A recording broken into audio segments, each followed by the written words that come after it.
most I can get.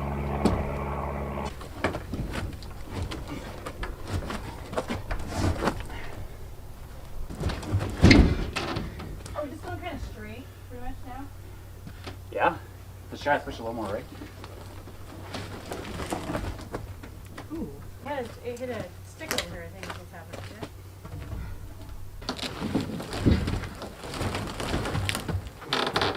Yeah? Dang. We're like lined up perfectly too. You know what I mean? We are? Yeah, on my side.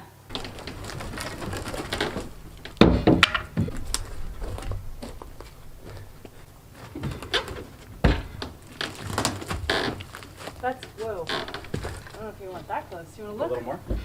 Like, maybe 6 inches? Yeah. Probably good right there. Let's see what it looks like. Welcome back, guys. This is part 2 of our outhouse relocation video, and Eric is grabbing some gear, and we're clearly in the process of moving. And we're clearly in the works of moving our outhouse right now. So right now we have rolled it all the way around to where we want it to go, and Eric is going to be using our high lift and using some pallets to get this jacked up, and we're going to hopefully try to pull it or slide it onto the permanent platform. At least that's the plan. If this doesn't work, we're gonna try something else. The 2 skids that are on the outhouse, one of them, the one on this side, is about 1.5 feet longer. So I'm gonna chop off that end so they're both the exact same length, which is gonna match the length of our platform. And then from there, we're gonna start using the high lift to try to jack it up.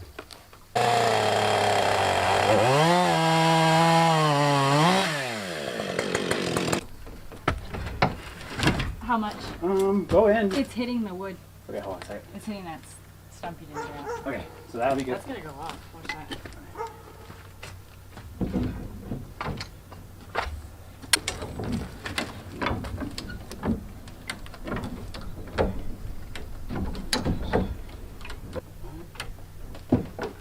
One more probably. Yeah, but you're about to seesaw. Okay, perfect.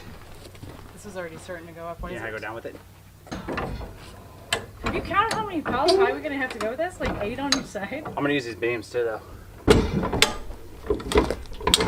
We'll do it the next time we jack that side up. Okay. I mean, she's like, not that sturdy, but she's sturdy enough.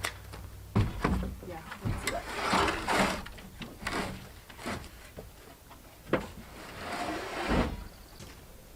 Nice, baby. So we need 3 more. You grab 2 and I can grab 1.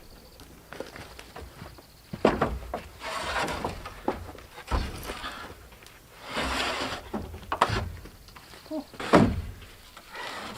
It's like really close to tipping. Come on, get that this side jacked up.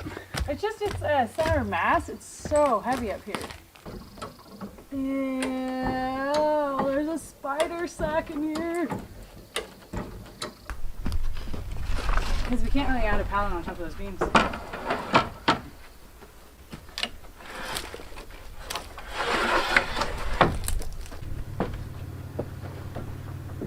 Right? Yeah. It's fine. Your pallet, it's just you only rested on one point on the lower left on this back. Okay, I'll fix it when we go over there.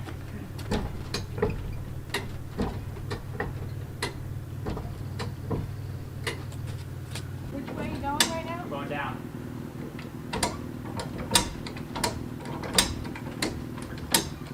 Okay. Do you have to go one more than that or no? I think that might work. That would work. One more, maybe a little sketch. Can you just give me a little pressure on it? I want it to click. There we go.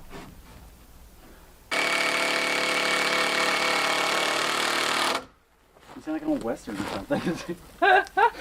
Rolling, rolling, rolling, rolling. The mosquitoes have gotten to me. Okay.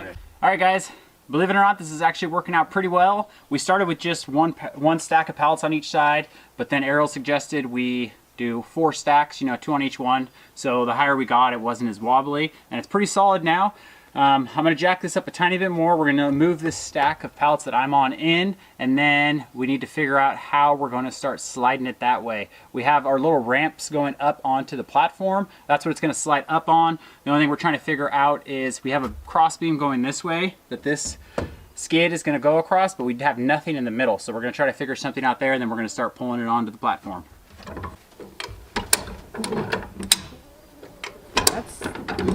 I think this could go well. Let's just leave it there. Yeah, sounds good to me.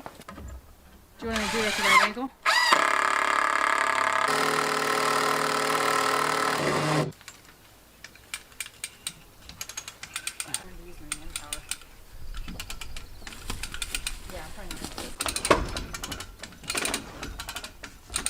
You got it, baby. Yeah, you're getting a solid ½ inch. That was an inch.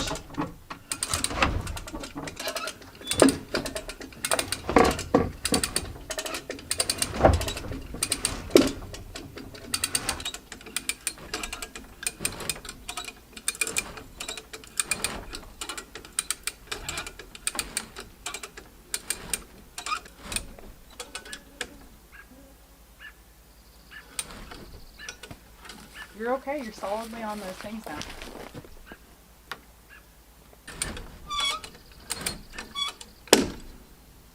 Okay. Yeah. I'm along okay? Yep.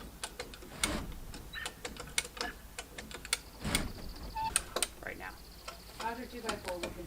It's not hitting yet, so I don't know how.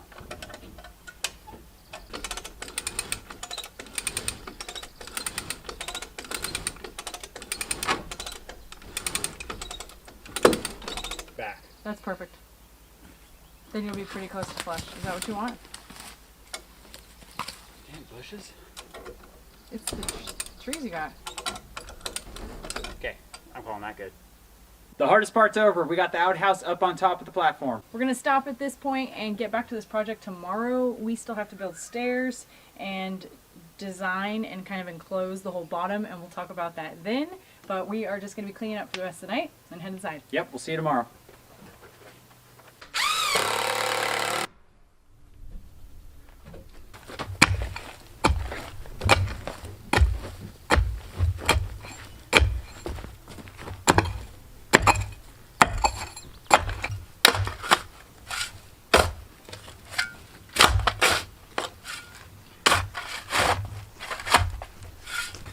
Let's stick it in, see what she looks like.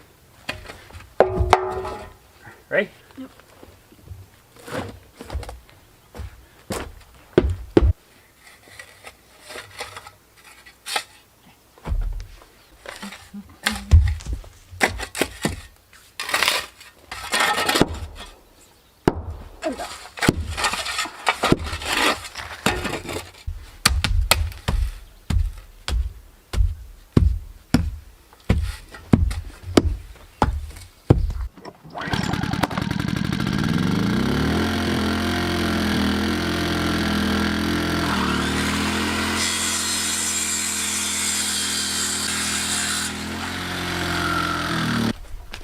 Stairs up there to tell, huh?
Last night we got a bunch of our stuff cleaned up around here, and this morning we're out here working on the outhouse again today. So far we have gotten complete is our set of stairs. We used some of these leftover stairs that we had from the spiral staircase that we took from inside of the cabin, and then we used a railroad tie in the ground to kind of make sure things didn't sink in over time. And they actually turned out really good, nice and sturdy. Yeah, they turned out awesome. We're going to have to monitor the area for snow. Just make sure there's no likeliness of slipping or anything like that, but I don't think it'll be a problem. One thing we still have to get done is kind of the major portion of this. Well, we've done the major portion of it, but what I mean by that is we have to get the whole bottom section done. And so what we are doing is a composting outhouse. And it's kind of a little more rustic. It's rather than having a hole in the ground and having waste go into the ground and burying it like our previous location, we are actually going to be composting our waste. And I know that may not sound very pleasant, probably because it's not, but it truly is one of those things for us that it just makes the most sense. Our lot that we live on, you know, even though it's a good size and we can go around and dig new holes every few years, I don't know if that's something we really want to do, and it makes more sense, I think, to have a permanent setup. The way it works is if you do add brown material to the green material, it will actually break down over time, and it will break down, we're thinking, within a 2-year period. So we have this outhouse set up to actually sit in one position, and then we're going to shift it to the next position as needed. We're thinking about every other year, and we're just going off of kind of what we think with the, you know, our previous experience, I guess is what I'm getting at. We've also done a lot of research. A lot of people do it in other countries, and it's, you know, some people are doing it here too. I know it's not that common, maybe seem a little taboo. Personally, I don't have plans to use our composted waste. It does break down to like soil, but we're gonna just be using it maybe like as fill dirt somewhere, you know, around the property. But the way we have it set up, we are really spacious behind us. We've got like, what, 5 feet? Yep, we got about 5 feet, so we have plenty of room. This thing's gonna last a long time. That's one of the reasons we wanted to build it this way. Like Arielle said, we didn't really want to be digging holes and dragging this thing around every single year. So again, this was just the most practical thing, I think, for us, especially because we do have a shallow water table, so you can't really dig very deep holes here in the first place, or you will run into water fairly quickly. So now we need to get the whole bottom area enclosed or boxed in, and we're going to be using pallets with hay. That's what we're using because we want to allow air to get underneath there. We want bugs to allow, you know, be allowed underneath there to start and aid in that decomposition process. And one more thing we're going to need to do is build some sort of platform to go over the section of the outhouse on that side that we're not using right now, to kind of keep it covered up from snow and whatever. And then when we slide the outhouse over to that side, we'll be able to take that platform and put it on the opposite side. So we're going to get started boxing this side in with pallets.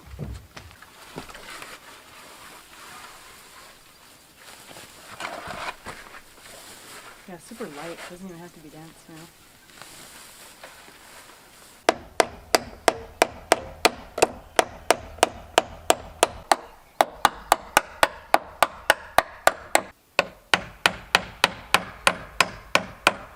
Basically what we're doing is we're just filling these pallets up with straw, and then we're, like Arielle said, we're going to fill in this thing and we're going to enclose it. And the reason we're putting straw in there is we don't want anything getting in there. We don't want to be able to see in there. You know, we don't want dogs, chickens, whatever, being able to get into there, but we do want bugs to get in there. Yeah, we need the bugs for the decomposition process, so the straw is helpful for that. It also can absorb and wick a little bit of extra moisture, which is helpful, and these are going to be removable. So this will be our access point for when we need to come in here every few years and remove stuff. And if you're doing any research on composting toilets or composting outhouses, they're different. This is like a more rustic version. People do it this way, but you can also do more of a contained system where you have concrete on the floor and where you actually have like pipes going in to get airflow. This is our version of it. It works, and it's going to work for us. So pretty excited about it.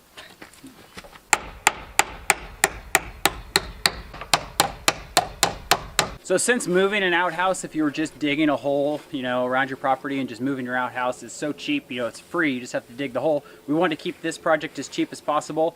We had to purchase the railroad ties and a couple other small things, brackets and some wood for the stairs, but we tried to use a lot of the stuff that we already had. We had a bunch of pallets, we had all this old hay sitting around to stuff these pallets. And another way we saw that was really cool that people were enclosing these things is they were building basically like little mini walls with chicken wire on each side, and then they were stuffing the inside with the straw. This is the way we figured out, and it's going to help us use all these pallets that we've been having stacking up over there. I think we got 2 full stacks of them. So this is the underneath area. I think it's about 6.5 by 8 feet, if I'm correct. And again, just massive. I think we went a little extreme on this one, but we had done some math, and I think that, again, like I said, we only want to move this thing as little as possible. So again, one side will be used for about 1 to 2 years, maybe even longer. And then we will move the outhouse to the other side and utilize that area while this area breaks down over time.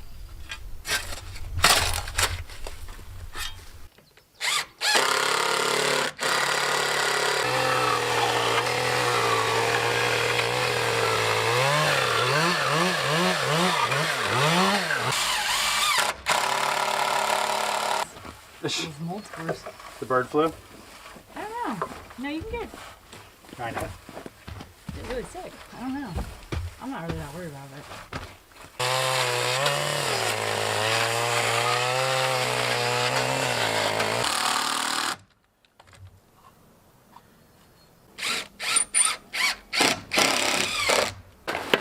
That should be perfect. For this right now, I think we're solid.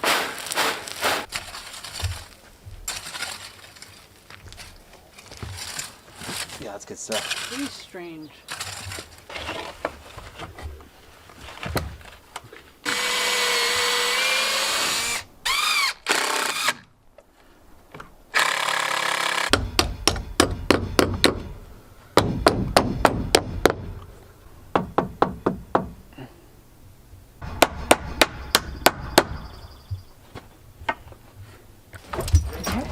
You do it? No, don't jump up there.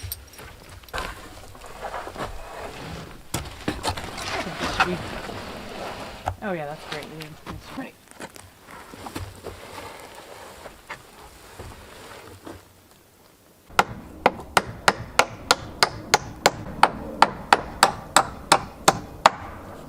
All right, that was the last nail of the outhouse project. We are officially done.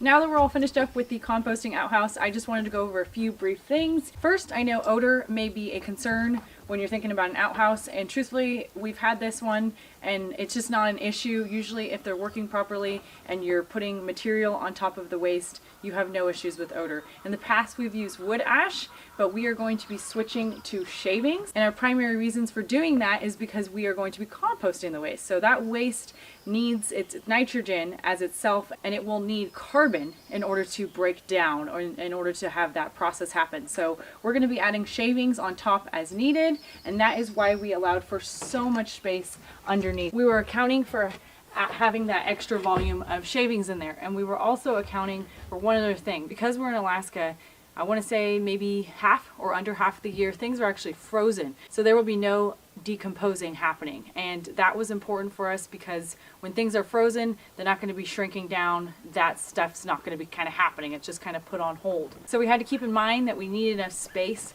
to make it through winter, and I'm thinking the way we built this that we'll probably only have to move it every other year. So in terms of breaking down and compost, really what you need is, a certain ratio of carbon and nitrogen. You need some bug activity, heat, time, moisture, things like that help. But the biggest thing that helps is time. And that is, again, why we just planned on shifting things, not even having to deal with one side, while some things are happening on this other side. And then after a certain time frame, we can come into one side and remove all that composted waste. And at that point, what is going to be left is going to be virtually not harmful at all to anyone. It's just basically soil. So we are really excited about this. I don't think that we are going to be putting in a septic tank anytime soon. This is really like a long-term solution, I feel, for us. So we're excited for this opportunity to make use of something. I guess that's the best way I can explain it. Eric's going to give you guys a tour of the outhouse.